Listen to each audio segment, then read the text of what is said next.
Isso aí, pessoal, estamos aí com o segundo vídeo da série sobre o livro Antilibertarianismo, de Alan Haworth. No primeiro vídeo eu expliquei dois conceitos utilizados como argumento pelos libertários. O argumento da redutibilidade e o argumento da lei de mercado, e apontei como eles são incompatíveis. Nesse vídeo aqui eu vou falar sobre liberdade para os libertários, como que eles constroem essa categoria. Bom, para compreender a liberdade libertária, a gente pode recorrer à elaboração de Isaiah Berlin. Ele que trabalhou com a construção da ideia de duas liberdades, uma liberdade negativa e uma liberdade positiva. A liberdade negativa é a que nos interessa, uma vez que a liberdade positiva é aquela no sentido de nos garantir acessos. Essa, para os libertários, conduz àquilo que eles chamam de totalitarismo. A liberdade negativa seria um modelo de bloqueio, que a gente pode dividir em um bloqueio forte ou um bloqueio fraco. Para vocês entenderem, seria algo do tipo assim: eu não sou livre se me impedem de fazer algo que está ao meu alcance. Então aí eu tenho que colocar junto as limitações biológicas e materiais. Por exemplo, dar um salto de 10 metros de altura é impossível, uma vez que eu não posso fazer isso e ninguém está me impedindo. Ou seja, eu não sou livre por não conseguir dar um salto de 10 metros de altura. Isso é humanamente impossível. Percebam a influência da realidade material e das circunstâncias para delimitar o que é liberdade. Um modelo baseado na coerção pode ser, por exemplo, um negativismo fraco, quando esse bloqueio ele não é real e sim, digamos, autoimposto. Por exemplo, se eu digo que eu não posso ir na sua casa porque eu me comprometi de visitar a minha tia. Ora, não há um bloqueio real, um buraco no meio do caminho. Se houvesse, seria um negativismo forte. O que há é o meu comprometimento moral anterior de fazer outra coisa e não ir até a sua casa, e sim ir até a casa da minha tia. É a mesma coisa quando você vai estacionar o carro. Você vê ali a linha amarela. Você sabe que não pode estacionar ali, mas, se você quiser, você pode. E até mesmo um gangster. Vamos supor que tem um cara com uma arma apontada para você e pede para você fazer algo. Você faz porque ele está mandando ou porque você está fazendo? Primeiro momento você pode dizer: olha, eu não quero fazer, eu estou fazendo porque o cara tem uma arma apontada para minha cabeça. Mas pense o seguinte: pense se essa arma está descarregada. Você não tem como saber. No final das contas, é você que está decidindo fazer o que o gangster está mandando. Na liberdade negativa de Berlim, então, vamos entender como falta ou restrição de liberdade uma interferência humana deliberada, apenas. Haworth cita o exemplo do poço.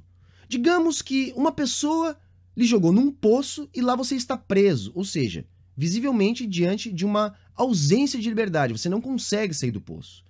Agora pense no seguinte: pense que você vem caminhando, tropeça e cai sozinho no poço. No caso, a interferência na sua liberdade seria apenas na primeira ocasião. Então se apresentam dois problemas para o conceito de liberdade negativa. A coerção limita a liberdade, como lá no exemplo do gangster. Nem só a ação humana limita a liberdade. E aí a gente tem o exemplo do poço. Embora os libertários não definam objetivamente a liberdade, não categoricamente, há uma construção de liberdade para os libertários. Eles se apropriam de construções e elaboram em cima disso. Aliás, essa é a pegada do livro: demonstrar que libertários se apropriam de construções não libertárias para fazer as suas construções. Mas vamos lá. Primeiro, liberdade é negativa. Segundo, restrição de liberdade é bloqueio deliberadamente oferecido por outra pessoa. Terceiro, é errado classificar como falta de liberdade algo que lhe é materialmente ou biologicamente impossível. E, portanto, quarto, também é errado classificar como falta de liberdade uma impossibilidade ocasionada pelo mercado.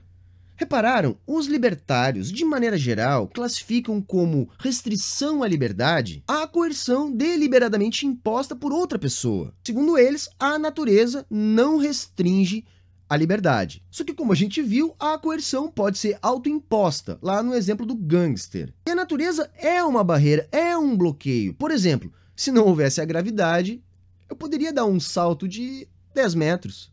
Então vamos lá, Berlim vê duas liberdades, uma negativa e uma positiva. Positiva, existência de condições para agir, que para os libertários leva à tirania. E a negativa é a ausência de coerção. Então é dessa que eles se apropriam. Bom, então além da crítica que a gente já viu, também tem uma má interpretação de Isaiah Berlin. Primeiramente que não é verdade que a liberdade positiva conduz à tirania. E quando eles olham para a liberdade negativa, eles fazem uma confusão entre bloqueio e vontade de bloqueio. Ou seja, uma vontade condicionada pela consciência. O bloqueio só é relevante quando bloqueia a vontade, que a consciência causa bloqueios a partir da crença. Talvez seja esse o bloqueio dos ANCAPs de não conseguir entender as coisas. Então, gente, estruturas sociais impõem esse tipo aí de coerção mental, vai. Eu posso citar como exemplo disso que eu estou falando, para vocês conseguirem entender o caso do comportamento das mulheres. Numa sociedade patriarcal, estruturada dessa maneira, é muito comum a gente ver coisas que mulheres devem ou deveriam fazer e coisas que não cabe, que não é bacana as mulheres fazerem. Por exemplo, atividades de mulher, atividades de homem, sabe? Esse tipo de coisa é esse tipo de bloqueio que eu estou aqui tentando demonstrar. Então, se para os libertários, liberdade é poder fazer o possível, dado um determinado quadro, reparem, esse quadro é importante. Porque, reparem, nesse sentido, a liberdade é limitada. Se o quadro é o mercado, somos como abelhas. Agimos em grupo, dependemos uns dos outros, porém, só podemos fazer um trabalho em nome da colmeia, que no caso é o mercado. Mas, se não somos abelhas, somos, como diria o professor Haworth, anjos caídos. Diferente das abelhas, podemos não querer o mesmo bem do mesmo todo. E se como anjos caídos, esquecemos que podemos voar? Quer dizer, e se esquecemos, ou se simplesmente não percebemos que essa lógica do mercado não é natural, não é a única, não é o resultado otimizado das coisas? Reparem, gente, se isso que eu estou falando faz algum sentido, a lógica das abelhas na colmeia agindo em prol do mercado ou da colmeia é a mesma lógica que os libertários usam para classificar a liberdade positiva como conduzente a uma tirania. A resposta usual para essa indagação, que é até bastante óbvia, é a seguinte: ora, não somos abelhas, porque o mercado é o mais eficiente.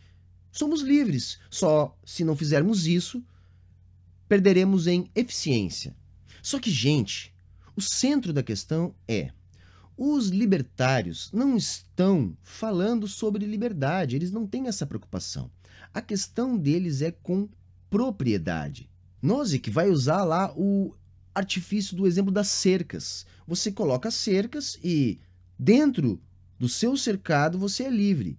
E a liberdade ela é violada quando são adentradas essas cercas, ou quando você adentra cercas de outrem. Então, repare, eles não definem liberdade. Eles apresentam determinações vagas, como, por exemplo, o contrário de escravidão, que seria a privação da autopropriedade, que é de onde eles derivam toda a propriedade. Para chegar lá no primeiro uso, que eu falei no primeiro vídeo, eles partem dessa derivação da autopropriedade que eu já critiquei aqui num outro vídeo que vai ficar na descrição.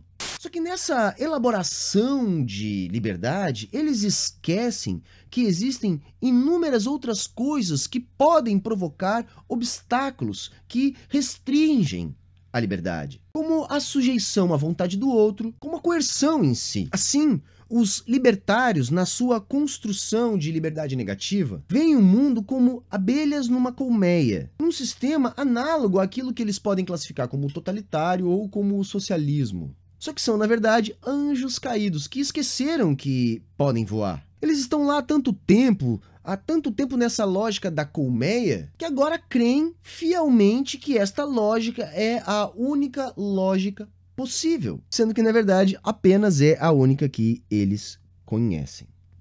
Tá bom, moçada? Esse foi o segundo vídeo. No terceiro, que eu vou falar sobre ética e como ética, liberdade e propriedade são assuntos relacionados, dentro da mentalidade libertária, eu vou revisitar todos esses assuntos que eu falei no primeiro e no segundo vídeo. É lógico, primeiro e segundo vídeo vão estar todos numa playlist, o primeiro vídeo vai estar aqui na descrição, assim como a fonte. Nos próximos dias vai estar saindo o terceiro e último vídeo dessa série. Se você gostou, curte, compartilhe com os amigos, se inscreve aqui no canal, ativa o sininho para receber mais notificações do Saia da Matrix. E eu sempre lembro, todo o conteúdo do Saia da Matrix é um oferecimento dos nossos mecenas, que são as pessoas que espontaneamente colaboram para a manutenção do canal. Isso aqui envolve muito tempo. São em média 30 horas semanais de dedicação ao canal. E não há nada mais socialista do que manter um canal independente na internet para fazer frente a essa direita chucra que, infelizmente, tomou conta do YouTube Brasil. Então, R$1, R$2, aquilo que para você é pouco, pode ser muito para a manutenção de um canal socialista de esquerda aqui na internet. Tá ok, moçada? Grande abraço a todos e a todas. Falou, valeu e até a próxima.